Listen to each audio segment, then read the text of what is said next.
तर live at 3 ची सुरुवात एका मोठ्या बातमीने करतोय। जनशताब्दी एक्सप्रेसचा थोडक्यात अपघात टळलेला आहे।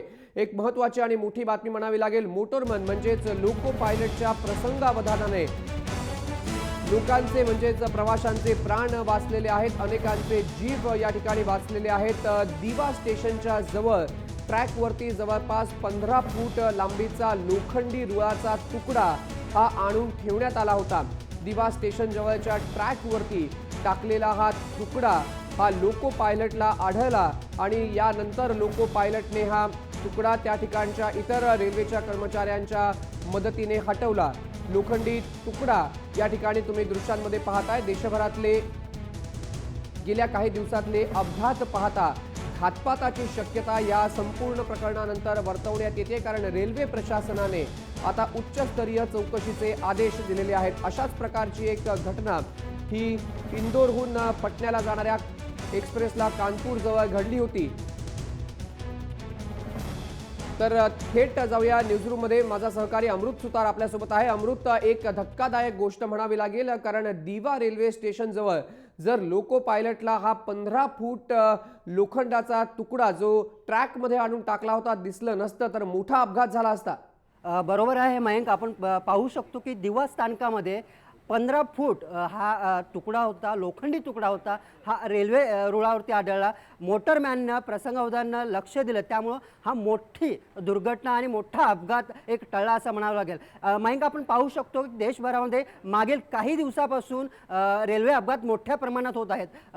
कानपूर इथेही मोठ्या प्रमाणात एक रेल्वे अपघात झाला होता आणि हा अपघात एक दहशतवादी अपघात झाला म्हटल्याचं असल्याचं एक संशय व्यक्त केला जात होतो। त्यानंतर आपण पाहू शकतो की 4 दिवसापूर्वीच आंध्र प्रदेशमध्ये हा असा एक मोठा अपघात झाला होता आणि हा अपघात आज दिवा स्थानका येथे झालेला आहे। त्यामुळे एक देशभरामध्ये एक दहशतवादी सावट आहे असा हे एक अंदाज व्यक्त केला जातो।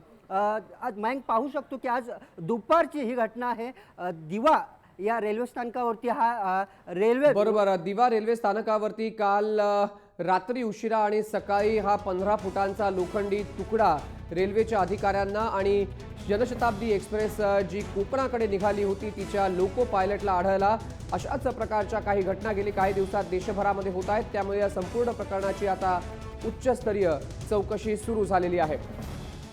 महत्त्वाची आणि मोठी बातमी म्हणावी लागेल। लोको पायलट म्हणजेच मोटरमनच्या प्रसंगावधानाने अनेक प्रवाशांचे जनशताब्दी एक्सप्रेसमधल्या प्राण वाचले, कारण जर हा तुकडा लक्षात आला नसता तर मोठी गंभीर दुर्घटना झाली असती।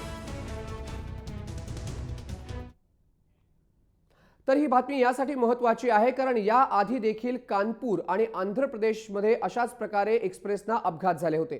या अपघातांना वेगळं वळण मिळालं। 20 नोव्हेंबरला कानपूरमध्ये झालेल्या पटना इंदूर एक्सप्रेस अपघात प्रकरणी 6 जणांना अटकही करण्यात आली। त्यांनी ISIने बॉम्ब पेरण्यासाठी पैसे दिल्याचं चौकशीत सांगितलं। तर नुकत्याच झालेल्या आंध्र प्रदेशातल्या हिराखंड एक्सप्रेसला कोनेरूजवळ अपघात झाला। या अपघातामागेही घातपात असू शकतो अशी शक्यता ही NIAने वर्तवली आहे। यामुळे वारंवार होणाऱ्या या रेल्वे अपघातांमुळे रेल्वेच्या सुरक्षेचा प्रश्न आता ऐरणीवर आलाय। नक्की दिवा स्टेशनवरती घातपात करण्याचा प्रयत्न होता का आणखीन काही? या संपूर्ण प्रकरणामध्ये थोड्याच वेळात 4 वाजता उच्चस्तरीय एक चौकशी, एक प्राथमिक अहवाल आपल्या समोर मांडणार आहे। त्याच वेळी कळू शकेल की नक्की काय झालं। मात्र घातपात आणि याच्या मागे ISI आहे का असा संशय NIAला देखील आहे।